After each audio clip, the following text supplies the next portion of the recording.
Hello, welcome back knitters. It's Maggie from Knitting in the Park. Super excited with a couple of frequent new videos. So recently I worked on getting my office a little bit more finished. So I've got a fresh coat of paint on the walls here. It's a nice soft creamy yellow. I think it really kind of brightens up the room. I wanted a dark moody green, but it just made the office feel cave-like / craft room, I should call it, Murph, go lay down, babe. But I got these curtains earlier before I even started picking out paint colors. I had that moody green vibe, I guess. These are IKEA, they're velvet curtains. So it's a way to get a thicker, dark, sun-blocking curtain without breaking your budget. Highly recommend them. We've got them all over the house, kind of. If you have been around for some other videos. So I've switched. This is still on the same wall. This is my yarn storage cabinet. It's a industrial storage piece. I think it was used initially in a garage.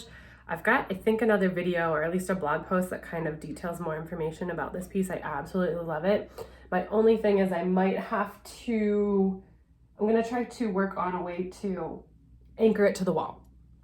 Right now, it's 4 different sections. I don't know if you can, so like here's one section, this is the next break, and then the third break is down here, so it comes apart. Really cool, there's like old, not invoices, like balance sheets, basically, like what was inventory sheets in each of them, and some of them are from like 1906. It's like really just like my vibe and super cool. I love it. So that is probably going to stay on that wall. If you've noticed a difference in orientation where you used to look at this wall, I think this is just a nice clean view or cleaner look. So currently my desk, which is a mess and I don't really want to show you, has been switched. All right, it's where my sewing desk used to be. So let's see if I can. My sewing desk is on the wall where my actual desk used to be. So I get lots more light, nice space here. I've got my little, my son's artwork on the walls here. Which I think is super fun. So I can't wait to have him do a little bit more artwork and add to it. And then we've got, I never really changed the IKEA storage for my sewing notions and my different measuring tools and stuff for my knitting and sewing stuff. But it's nice because I can reach it better. So previously I had to like reach up and over to get any of my sewing tools like scissors or anything.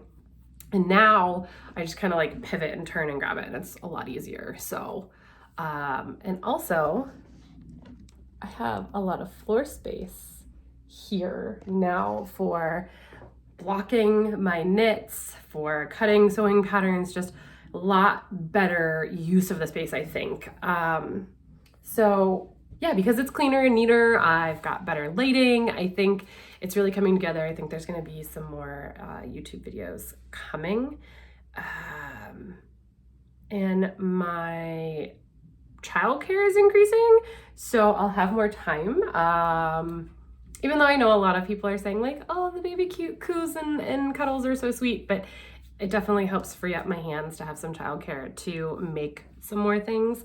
So one thing that I am trying to knock out and finish is a baby blanket. This is a really fun baby blanket pattern because all of the bobbles make it very textured, and it's just, babies love to feel little things, bumps and bobbles, and that's why like the taggy blankets are so popular. They just love to kind of get their little fingers on things. So the bobbles in this blanket make it a really a winner in terms of like babies and actually enjoying the blanket. It's made from paint box yarn, which is an Aran weight yarn, and it's acrylic based. I know some people just hate the acrylics and are a little snooty when it comes to the more affordable yarns, but these are sold in a big bundle pack, so it's an affordable yarn to be knitting this blanket with, but it's also machine washable. And if you are gifting something to a busy mom for a baby, machine washing versus hand washing and all of that is just a lot. It's very thoughtful, and a mom will go, will appreciate the lengths that you went to a lot more. Now, that's not everybody. I know some prefer that like nicer quality, more expensive heirloom quality yarn that requires a little bit more of a delicate touch, but I just hate the idea of gifting somebody a baby blanket and then having it like put in their memory trunk right away, or like put up on a shelf or in a drawer and not being used. Like, I want this blanket to be an everyday part of this child's life. It's why I'm spending so much time making it, right? Like, I don't want it to just be like shuttled into a storage space where it's going to be kept nice, right? Or put in like a memory trunk and just never really used. So look for that pattern coming soon. I'm also working on a hat pattern that I previously had done using, there's bubbles all around right now. So like I go in, I knit in tangents kind of a thing. So lots of bubbles in this hat, bubbles and cables. This is the Cadence beanie. I had it, I think in 1 or 2 sizes previously published. So I'm gonna knit this up and then work on the different the math for the different sizes. So I might need a few test knitters for this one. Isn't this bright pink so fun? It's actually coming through. This is actually a pretty true color in the video. So that's gonna be coming too, which is super fun. And then I've had this yarn in my stash for a while now with my husband and son in mind. My son recently is growing out of the hats that I previously made him. So it's time to go back to the drawing board, and I wanna make him something different. I mean, don't get me wrong, I absolutely love the hats that he's previously had, and he's loved them to bits too. Same with my husband, but I think it would be really fun to make them something that's matching, but also it's an opportunity to knit any pattern. So there will be a new design featuring this like rusty orange color, but it will look great in anything, as you know, I try to make all my patterns pretty versatile. Some more reviews of sewing patterns. I know most of the stuff is, I'm trying to, on this channel, I'm trying to keep most of the stuff knitting related because that's why so many of you follow me. But I think it's fun to spice it up and throw some other content in there as well. And I'm trying to take care of my shoulder and elbow. Actually, I had a little bit of a frozen shoulder when I was painting this office. So between holding both my babes and crafting, and then also poor posture with breastfeeding and all the different things, my shoulder is actually taking quite a beating. And when I was painting this, you know, rolling it and trying to make this small, I mean, it's not a small office, but it's one of the smaller rooms in the house, and it took almost a full 2 gallons to paint because the builder put such a thin coat of crappy paint on the wall that like when you paint it with good paint, it just like sucks it all up and it's just like drinks it in. And it really, really, yeah. The first coat just, it doesn't cover well. Or doesn't, you know, you don't get much out of the first gallon. I think I did the first coat on 3 walls, and that was about 1 gallon, and then I had to go back and get another gallon to finish this last wall behind me and then do the second coat. But I love it. It's I'll have to look up the color name and put it in the comments below, or overlay it in the video, because I think it's like Newton white or something like that. It's a yellow. It's a creamy yellow, but it's all the paint, most of the paint in this house is Sherwin, or the original paint was Sherwin-Williams. I'm covering it up with Benjamin Moore. Absolutely love Benjamin Moore. This is not sponsored. I am not paid by Benjamin Moore.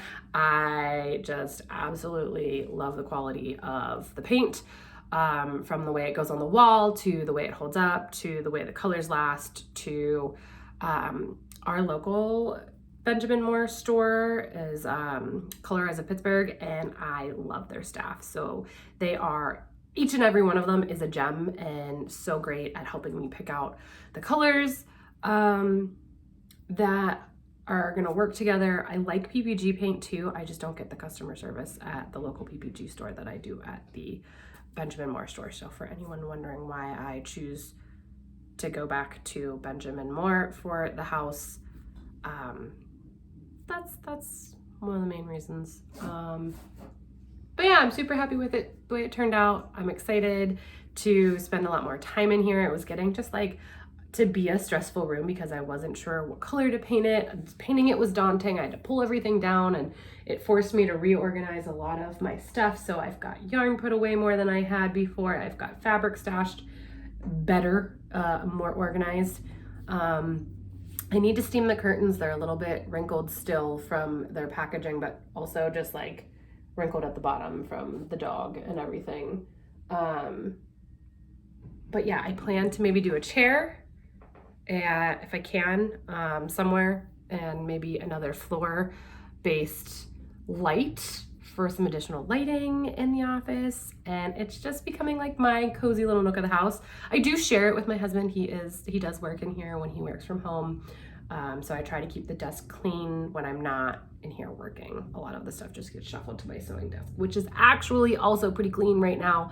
And yeah, that's even gonna get cleaned up more too, I think. So just really also prepping for a major project. IKEA used to have this green kitchen. This is kind of like spoiler alert, but like you're gonna see process videos too probably on this. So currently on the wall that you're not seeing, right, the wall that's in front of me, not behind me, is my hanging storage for my tools, my crafting tools. And they were phasing this kitchen out at IKEA. So the next day we came back and found almost all of them. We had to go back a couple of times to like snag all of them up. So sorry, Pittsburgh, if you wanted the green kitchen from the scratch and dent pile, I think we grabbed all of it. We grabbed whatever we could. And it was great because they were like $4 for a cabinet door, or like I think at most maybe like $13 for like the glass front ones.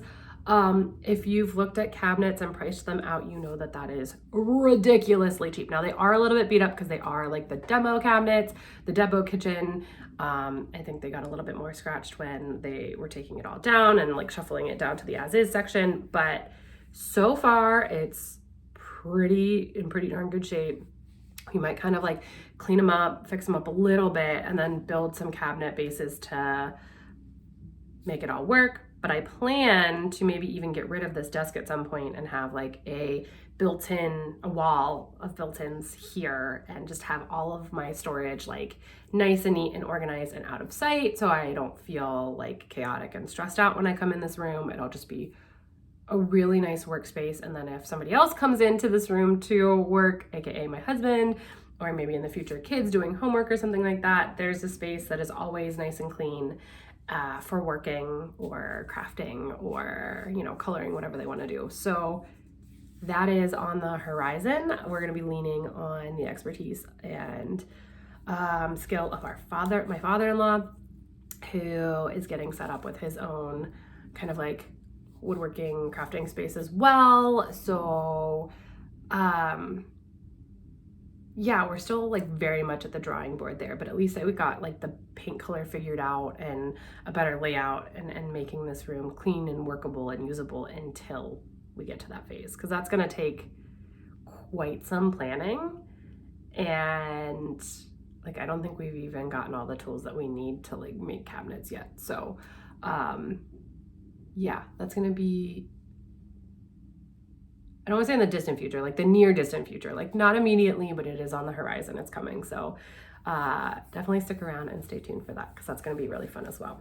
And then follow along, because there's more. I'm going to do a tutorial on how to knit a pom-pom faster without having to turn your work back and forth, and some more knitting and like musing updates. I'm still working on a shawl pattern. I just needed to take a break from that, you know, kind of like switch it up a little bit and recharge,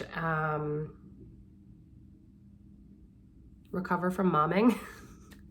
We're about to start working with our littlest baby bear on sleep, because I need more sleep in my life. So I haven't been sleeping very well because she's been teething and just pretty consistently needy throughout the night. So I really haven't had like the energy to do anything. So I feel like I'm constantly playing catch up with patterns and work and everything. So things are hopefully coming together and moving along. So good things happening, and hopefully more good things coming in the future. So thanks for sticking around. Thanks for following all, 700 of you. It means a lot. It means the world. And I hope to meet more of you and get to know you, get to know what you like, what you want, what your next kind of like knitting project plans, sewing project plans. If you don't knit or sew, I want to know what you're into. I'm always looking for like new things to try. And that's what we like, right? Coming together around crafting. So thanks for listening to me for 15 odd minutes, and we'll see you in the next video.